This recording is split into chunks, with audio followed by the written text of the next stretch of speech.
ఓం శాంతి. October 25వ తారీఖు 2024 ఉదయం మురళి. ఓం శాంతి. బాబ్దాదా మధువనము. ఈరోజు మధుర మహావాక్యాలు బాబా చెప్తున్నారు. మధురమైన పిల్లలు, తండ్రి నుండి లభించే దృష్టి ద్వారా విశ్వంలోని మనుష్య మాతృలందరూ సంతుష్టులై పరివర్తన అవుతారు. అందుకే నజర్ సే నీహాల్ అని చెప్పబడుతుంది. ప్రశ్న: పిల్లలైన మీ హృదయంలో సంతోషపు ఢంకాలు మ్రోగుతూ ఉండాలి ఎందుకు? జవాబు: ఎందుకంటే బాబా తమ జతలో అందరినీ తీసుకెళ్లేందుకు వచ్చారని మీకు తెలుసు. ఇప్పుడు మనము మన తండ్రితో ఇంటికి వెళ్ళిపోతాము. హాహాకారాల తర్వాత జయ జయ ధ్వనులు జరగనున్నాయి. తండ్రి దృష్టి ద్వారా మొత్తం విశ్వమంతటికీ ముక్తి, జీవన్ముక్తుల వారసత్వము లభించనున్నది. విశ్వమంతా పరివర్తన అయిపోతుంది. ఓం శాంతి. ఆత్మిక శివబాబా కూర్చొని తమ ఆత్మిక పిల్లలకు అర్థం చేయిస్తున్నారు. మూడవ నేత్రము కూడా ఉంటుందని మీకు తెలుసు. ప్రపంచంలోని ఆత్మలందరికీ వారసత్వాన్ని ఇచ్చేందుకు వచ్చానని తండ్రికి తెలుసు. తండ్రి హృదయంలో వారసత్వమే గుర్తుంటుంది. లౌకిక తండ్రి హృదయంలో కూడా వారసత్వమే గుర్తుంటుంది. పిల్లలకు వారసత్వమునిస్తాడు. పిల్లలు లేకుంటే వారసత్వము ఎవ్వరికి ఇవ్వాలని తికమక పడుతూ ఉంటారు. అప్పుడు దత్తత తీసుకుంటారు. ఇక్కడ తండ్రి కూర్చొని ఉన్నారు. వారి దృష్టి ప్రపంచంలోని అందరిపైకి వెళ్తుంది. అందరికీ వారసత్వము ఇవ్వాలని తండ్రికి తెలుసు. భలే ఇక్కడ కూర్చొని ఉన్నారు, కానీ వారి దృష్టి మొత్తం విశ్వంపై, విశ్వంలోని మనుష్య మాతృలందరిపై ఉంటుంది.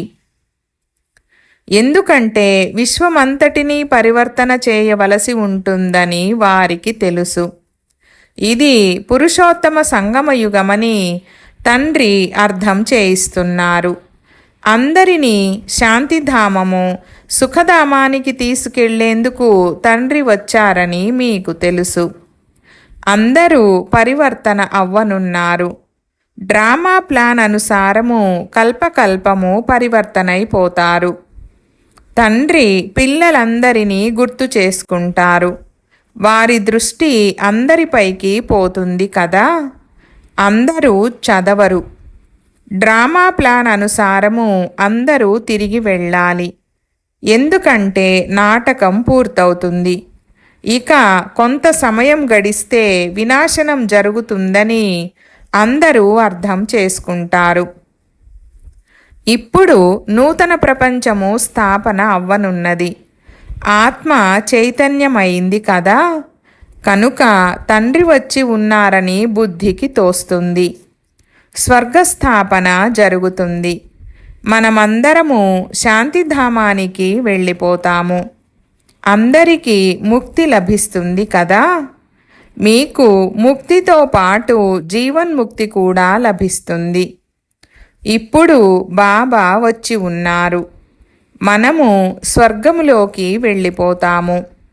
జయ జయ ధ్వనులు వినిపిస్తాయి. ఇప్పుడు చాలా హాహాకారాలు జరుగుతున్నాయి.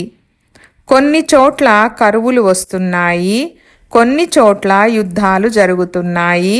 కొన్ని చోట్ల భూకంపాలు సంభవిస్తున్నాయి. వేల మంది మరణిస్తూ ఉంటారు. మరణించే తీరాలి. సత్యయుగంలో ఇవన్నీ ఉండవు. ఇప్పుడు నేను సృష్టిలోకి వెళ్తున్నాను.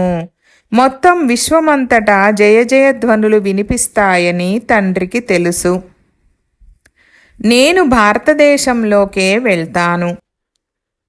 మొత్తం భారతదేశానికి పోలిస్తే భారతదేశం ఒక చిన్న పల్లె వంటిది. బాబాకైతే ఇది ఒక పల్లె వలె ఉంటుంది. చాలా కొద్ది మంది మనుషులు ఉంటారు. సత్యయుగంలో మొత్తం విశ్వమంతా ఒక చిన్న పల్లెగా ఉండేది. ఇప్పుడు ఎంతో వృద్ధి చెందింది. తండ్రి బుద్ధిలో అందరూ ఉన్నారు కదా. ఇప్పుడు ఈ శరీరము ద్వారా పిల్లలకు అర్థం చేయిస్తున్నారు. కల్పకల్పము జరిగిన మీ పురుషార్థమే ఇప్పుడు కూడా జరుగుతుంది. తండ్రి కూడా కల్పవృక్షానికి బీజరూపులు. ఇది సాకార వృక్షము. పైన పరంధామంలో నిరాకార వృక్షముంటుంది. ఇది ఎలా తయారు చేయబడిందో మీకు తెలుసు.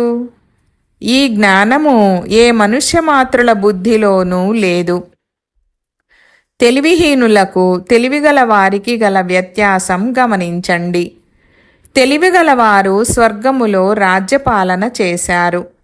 దానిని సత్యఖండమని స్వర్గమని అంటారు. ఇప్పుడు పిల్లలైన మీ ఆంతరికంలో చాలా సంతోషం ఉండాలి. ఎందుకంటే తండ్రి వచ్చి ఉన్నారు. ఈ పాత ప్రపంచమైతే తప్పకుండా పరివర్తన అవుతుంది. ఎవరు ఎంత పురుషార్థం చేస్తారో అంత పదవిని పొందుతారు. తండ్రేమో చదివిస్తున్నారు. ఈ పాఠశాల చాలా వృద్ధి చెందుతూ ఉంటుంది. చాలామంది వస్తారు. అందరికీ ఒకే స్కూలు ఉండదు. ఇంతమంది ఒకే చోట ఎలా ఉంటారు? ఎక్కడ ఉంటారు? ఇప్పుడు మనము సుఖధామానికి వెళ్తామని మీకు గుర్తుంది. ఎవరైనా విదేశాలకు వెళ్తే అక్కడ 8-10 సంవత్సరాలు ఉండి మళ్ళీ భారతదేశానికి వస్తారు కదా. భారతదేశం నిరుపేదగా ఉంది. విదేశాల వారికి ఇక్కడ సుఖంగా ఉండదు. వాస్తవానికి పిల్లలైన మీకు కూడా ఇక్కడ సుఖము లేదు. మనము చాలా శ్రేష్టమైన చదువును చదువుతున్నామని, ఆ చదువు ద్వారా మనము అధికారులైన దేవతలుగా అవుతామని మీకు తెలుసు. అక్కడ ఎంతో సుఖంగా ఉంటారు. ఆ సుఖాన్ని అందరూ గుర్తు చేసుకుంటారు. ఈ కలియుగము గుర్తు కూడా రాదు. ఇందులో అపారమైన దుఃఖముంది. ఈ రావణరాజ్యము అనగా పతిత ప్రపంచంలో ఈరోజు అపారమైన దుఃఖముంది. రేపు మళ్ళీ అపారమైన సుఖముంటుంది. మనము యోగబలముతో అపారమైన సుఖము ఉండే ప్రపంచాన్ని స్థాపన చేస్తున్నాము. ఇది రాజయోగము కదా. తండ్రి స్వయంగా చెప్తున్నారు, నేను మిమ్మల్ని రాజాధిరాజులుగా చేస్తాను. కనుక ఇలా తయారు చేయు టీచర్ని స్మృతి చెయ్యాలి కదా.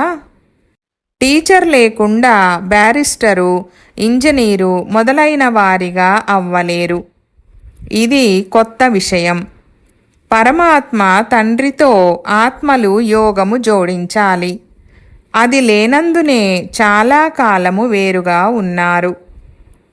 చాలా కాలమంటే ఏమిటో అది కూడా తండ్రే వచ్చి అర్థం చేయిస్తున్నారు. మనుషులు లక్షల సంవత్సరాలని అంటారు. తండ్రి చెప్తున్నారు, ప్రతి 5000 సంవత్సరాల తర్వాత మొట్టమొదట ఎవరైతే నా నుండి విడిపోయారో వారే వచ్చి మళ్ళీ నాతో కలుస్తారు. అందుకు మీరే పురుషార్థము చేయాలి. మధురాతి మధురమైన పిల్లలకు తండ్రి ఏ కష్టమూ ఇవ్వరు. కేవలం స్వయాన్ని ఆత్మగా భావించమని చెప్తారు. మీరందరూ జీవాత్మలు కదా. ఆత్మ అవినాశి, జీవము వినాశి. ఆత్మ ఒక శరీరాన్ని వదిలి మరొకటి తీసుకుంటుంది. ఆత్మ ఎప్పుడూ పాతదిగా అవ్వదు. ఇది అద్భుతం కదా. చదివించేవారు కూడా అద్భుతమైన వారు, చదువు కూడా అద్భుతమైనది. ఇది ఎవ్వరికీ గుర్తులేదు, మర్చిపోతారు. ఇంతకు ముందు జన్మలో ఏం చదివారో ఎవరికైనా గుర్తుందా? ఈ జన్మలో మీరు చదువుకుంటారు. ఫలితము నూతన ప్రపంచంలో లభిస్తుంది. ఇది పిల్లలైన మీకు మాత్రమే తెలుసు. ఇది పురుషోత్తమ సంగమయుగమని, మనము నూతన ప్రపంచంలోకి వెళ్ళేవారమని గుర్తుండాలి. ఇది గుర్తుండినా మీకు తండ్రి గుర్తుకు వస్తాడు. జ్ఞాపకముండేందుకు తండ్రి అనేక ఉపాయాలను తెలుపుతారు. వారు తండ్రే కాక టీచరు, సద్గురువు కూడా అయ్యారు. 3 రూపాలలో స్మృతి చేయండి. స్మృతి చేసేందుకు ఎన్నో యుక్తులను తెలుపుతున్నారు. కానీ మాయ మరపింపచేస్తుంది. తండ్రి ఎవరైతే నూతన ప్రపంచాన్ని స్థాపన చేస్తున్నారో ఆ తండ్రే ఇది పురుషోత్తమ సంగమయుగమని, దీనిని గుర్తుంచుకోమని కూడా తెలిపించారు. అయినా ఎందుకు స్మృతి చేయలేరు? స్మృతి చేసేందుకు యుక్తులు కూడా తెలుపుతూ ఉంటారు. వాటితో పాటు మాయ చాలా ప్రబలమైనదని కూడా చెప్తుంటారు. అది క్షణక్షణము మిమ్మల్ని మరపింపజేస్తుంది, దేహాభిమానులుగా చేస్తుంది. అందువలన ఎంత ఎక్కువగా వీలైతే అంత స్మృతి చేస్తూ ఉండండి. లేస్తూ, కూర్చుంటూ, నడుస్తూ, తిరుగుతూ స్వయాన్ని దేహానికి బదులు ఆత్మగా భావించండి. ఇది శ్రమతో కూడిన పని. జ్ఞానమేమో చాలా సులభం. పిల్లలందరూ స్మృతి నిలవదని అంటారు. మీరు తండ్రిని స్మృతి చేస్తారు. మాయ తన వైపు ఆకర్షించుకుంటుంది. దీనిపైనే ఈ నాటకము తయారయ్యింది. మన బుద్ధియోగము తండ్రి జతలో చదువులోని సబ్జెక్టులపై ఉండాలి. కానీ అది ఉండడం లేదని మర్చిపోతున్నామని మీకు కూడా తెలుసు. కానీ మీరు మర్చిపోరాదు. వాస్తవానికి ఈ చిత్రాలు కూడా అవసరం లేదు. అయితే చదివించేటప్పుడు మీ ముందు ఏమైనా ఉండాలి కదా. అనేక చిత్రాలు తయారవుతూ ఉంటాయి. పాండవ ప్రభుత్వం ప్లాన్ ఎలా ఉందో గమనించండి. ఆ ప్రభుత్వానికి కూడా ప్రణాళికలున్నాయి. కొత్త ప్రపంచంలో కేవలం భారతదేశం ఒక్కటే ఉండేదని, చాలా చిన్నదిగా ఉండేదని మీకు తెలుసు. భారతదేశం విశ్వమంతటికి అధికారిగా ఉండేది. అక్కడ ప్రతి వస్తువు కొత్తదిగా ఉంటుంది. ఉన్న ప్రపంచమేమో ఒక్కటే. పాత్రధారులు కూడా వారే. చక్రము తిరుగుతూ ఉంటుంది. మీరు ఇన్ని సెకండ్లు, ఇన్ని గంటలు, ఇన్ని రోజులు, ఇన్ని సంవత్సరాలు పూర్తి అయ్యాయని లెక్క పెడుతూ ఉంటారు. చక్రము మళ్ళీ మళ్ళీ తిరుగుతూ ఉంటుంది. ఈరోజు, రేపు అంటూ 5000 సంవత్సరాలు పూర్తయ్యాయి. అన్ని దృశ్యాలు, ఆటపాటలు జరుగుతూ ఉంటాయి. ఇది ఎంతో పెద్ద అనంతమైన వృక్షము. వృక్షములోని ఆకులను లెక్క పెట్టలేము. ఇది వృక్షము. దీని పునాది దేవీ దేవత ధర్మము. ఆ తర్వాత ఈ 3 ముఖ్యమైన శాఖలు, ధర్మాలు వెలువడ్డాయి. పోతే వృక్షములో లెక్కలేనన్ని ఆకులున్నాయి. ఎన్ని ఆకులున్నాయో లెక్క పెట్టేందుకు ఎవ్వరికీ శక్తి లేదు. ఈ సమయంలో సర్వధర్మాల వృక్షము వృద్ధి చెందింది. ఇది అనంతమైన పెద్ద వృక్షము. తర్వాత ఇన్ని ధర్మాలు ఉండవు. ఇప్పుడు వృక్షమంతా నిలబడి ఉంది, కానీ పునాది లేనే లేదు. దీనికి ఉదాహరణగా వటవృక్షము చాలా ఖచ్చితంగా ఉంటుంది. ఈ ఒక్క వృక్షమే అద్భుతమైనది. తండ్రి అర్థం చేయించేందుకు ఈ దృష్టాంతము డ్రామాలో ఉంచారు. పునాది లేనే లేదు. ఇది అర్థం చేసుకునే విషయము. తండ్రి మిమ్మల్ని ఎంతో తెలివిగలవారిగా చేశారు. ఇప్పుడు పునాది అయిన దేవీ దేవతా ధర్మము లేనే లేదు. పోతే పిండిలో ఉప్పు ఉన్నంత స్వల్పంగా కొన్ని గుర్తులు మాత్రము మిగిలి ఉన్నాయి. ఈ గుర్తులు చాలా కొద్దిగా మాత్రమే మిగిలి ఉన్నాయి. పిల్లల బుద్ధిలో ఈ జ్ఞానమంతా వచ్చేయాలి.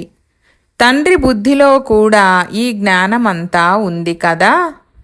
వారు జ్ఞానమంతా తెలిపి మిమ్మల్ని తమ సమానంగా చేస్తున్నారు. తండ్రి బీజరూపులు. ఇది తల్లక్రిందులుగా ఉన్న వృక్షము. ఇది చాలా పెద్ద బేహద్దు డ్రామా. ఇప్పుడు మీ బుద్ధి పైకి వెళ్ళిపోయింది. మీరు తండ్రిని రచనను తెలుసుకున్నారు. భలే, శాస్త్రాలలో ఉంది. ఋషులు మునులు ఎలా తెలుసుకుంటారు? ఒక్కరికి తెలిసి ఉండినా పరంపరగా వస్తూ ఉండాలి. అవసరమే లేదు. మధ్యలో ఎవరు తిరిగి వెళ్ళలేరు. నాటకం పూర్తయినంత వరకు పాత్రధారులందరూ ఇక్కడే ఉండాలి. తండ్రి ఇక్కడ ఉన్నంత వరకు, అక్కడ పూర్తిగా ఖాళీ అయినంత వరకు ఎవ్వరూ తిరిగి వెళ్ళలేరు. ఖాళీ అయినప్పుడు శివబాబా ఊరేగింపు బయలుదేరి వెళ్ళిపోతుంది. ముందే వెళ్ళి అక్కడ కూర్చోరు. కనుక తండ్రి కూర్చొని ఈ జ్ఞానమంతా ఇస్తున్నారు. ఈ ప్రపంచ చక్రము ఎలా రిపీట్ అవుతుందో తెలుపుతున్నారు. సత్యయుగము, త్రేత, ద్వాపర, కలియుగము, తర్వాత సంగమయుగము వస్తుందని గాయనముంది. కానీ సంగమయుగము ఎప్పుడవుతుందో ఎవరికీ తెలీదు. పిల్లలైన మీరు యుగాలు 4 ఇది లీప్ యుగమని, దీనిని మిడ్ గేట్ అని అంటారని అర్థం చేసుకున్నారు. కృష్ణునికి కూడా మిడ్ గేట్గా చూపిస్తారు. కనుక ఇది జ్ఞానము. జ్ఞానాన్ని రకరకాలుగా తిప్పి భక్తిలో ఏదేదో తయారు చేశారు. జ్ఞానదారమంతా చిక్కుపడి ఉంది. ఈ జ్ఞానాన్ని అర్థం చేయించేవారు ఒక్క తండ్రి మాత్రమే. ప్రాచీన రాజయోగాన్ని నేర్పించేందుకు విదేశాలకు వెళ్తారు. అది ఇదే కదా. ప్రాచీనమనగా మొదటిది. సహజ రాజయోగము నేర్పించేందుకు తండ్రి వచ్చారు. ఎంత గమనముంటుంది. స్వర్గస్థాపన అవ్వాలని మీరు కూడా చాలా గమనం ఉంచుతారు. ఆత్మకు స్మృతి కలుగుతుంది కదా. తండ్రి చెప్తున్నారు, నేను ఇప్పుడు ఏ జ్ఞానమునైతే ఇస్తున్నానో అది మళ్ళీ నేనే వచ్చి ఇస్తాను. ఇది నూతన ప్రపంచం కొరకు నూతన జ్ఞానము. ఈ జ్ఞానము బుద్ధిలో ఉంటే చాలా ఖుషి ఉంటుంది. ఇక కొద్ది సమయం మాత్రమే ఉంది. ఇప్పుడు తిరిగి వెళ్ళాలి. ఒకవైపు సంతోషం ఉంటుంది, మరోవైపు అరే ఇటువంటి మధురమైన బాబాను మనము మళ్ళీ కల్పం తర్వాతనే చూస్తామను ఫీలింగ్ కూడా వస్తుంది. పిల్లలకు ఇంత సుఖం ఇచ్చేది తండ్రే కదా. శాంతిధామము సుఖధామానికి తీసుకెళ్లేందుకే తండ్రి వస్తారు. మీరు శాంతిధామాన్ని సుఖధామాన్ని స్మృతి చేస్తే తండ్రి కూడా గుర్తుకు వస్తారు. ఈ దుఃఖధామాన్ని మర్చిపోండి. అనంతమైన తండ్రి అనంతమైన విషయాలను వినిపిస్తారు. పాత ప్రపంచముపై మీకు మమకారం తొలగిపోతే ఖుషి కూడా ఉంటుంది. మీరు మళ్ళీ సుఖధామానికి తిరిగి వెళ్తారు. సతోప్రధానంగా అవుతూ ఉంటారు. కల్పకల్పము ఎవరు తయారయ్యారో వారే మళ్ళీ తయారవుతారు. వారికే సంతోషం ఉంటుంది. ఈ పాత శరీరాన్ని వదిలేస్తారు. మళ్ళీ నూతన శరీరాన్ని తీసుకొని సతోప్రధాన ప్రపంచంలోకి వస్తారు. ఈ జ్ఞానము సమాప్తమైపోతుంది. ఇవి చాలా సహజమైన విషయాలు. రాత్రిపూట నిద్రించే సమయంలో ఇలా స్మృతి చేసిన సంతోషం కలుగుతుంది. మనము మళ్ళీ ఇలా తయారవుతున్నాము. రోజంతటిలో ఏ వికారీ కర్మలు చేయలేదు కదా. పంచవికారాలలో ఏ వికారము కూడా నన్ను సతాయించలేదు కదా. లోభము రాలేదు కదా. ఈ విధంగా స్వయాన్ని చెక్ చేసుకోవాలి. అచ్చా, मीठे मीठे सिकी लधे बच्चों प्रति माता पिता बाप दादा का याद प्यार और गुड मॉर्निंग. रूहानी बाप की रूहानी बच्चों को नमस्ते। हम रूहानी बच्चों की रूहानी बाप दादा को याद प्यार गुड मॉर्निंग और నమస్తే నమస్తే బాబా నమస్తే. ధారణ కొరకు ముఖ్య సారము 1వ పాయింట్. యోగ బలముతో అపారమైన సుఖాల ప్రపంచాన్ని స్థాపన చేయాలి. ఈ పాత దుఃఖ ప్రపంచాన్ని మర్చిపోవాలి. సత్యఖండానికి అధికారులుగా అవుతున్నామనే ఖుషి ఉండాలి. 2వ పాయింట్. ప్రతిరోజు స్వయాన్ని రోజంతటిలో ఏ వికారము నన్ను సతాయించలేదు కదా, ఏ వికారీ కర్మ చెయ్యలేదు కదా, లోభానికి వశమవ్వలేదు కదా అని చెక్ చేసుకోవాలి. వరదానము. వరదాత ద్వారా సర్వశ్రేష్టమైన సంపద యొక్క వరదానాన్ని ప్రాప్తి చేసుకునే సంపత్తివాన్ భవ. వివరణ. ఎవరి వద్దనైనా కేవలం స్థూలమైన సంపద ఉన్నా కూడా సదా సంతుష్టంగా ఉండలేరు. స్థూలమైన సంపదతో పాటు సర్వగుణాల సంపద, సర్వశక్తుల సంపద మరియు జ్ఞానం యొక్క శ్రేష్టమైన సంపద లేకుంటే సంతుష్టత సదా ఉండజాలదు. మీ అందరి వద్ద ఈ శ్రేష్టమైన సంపదలన్నీ ఉన్నాయి. ప్రపంచంలోని వారు కేవలం స్థూల సంపద గలవారిని సంపదవంతులుగా భావిస్తారు. కానీ వరదాత అయిన తండ్రి ద్వారా పిల్లలైన మీకు సర్వశ్రేష్ఠ సంపత్తివాన్ భవ అనే వరదానము లభించింది. స్లోగన్. సత్యమైన సాధన ద్వారా అయ్యో అయ్యో అనుటను వాహ్ వాహ్లోకి పరివర్తన చేయండి. ఓం శాంతి.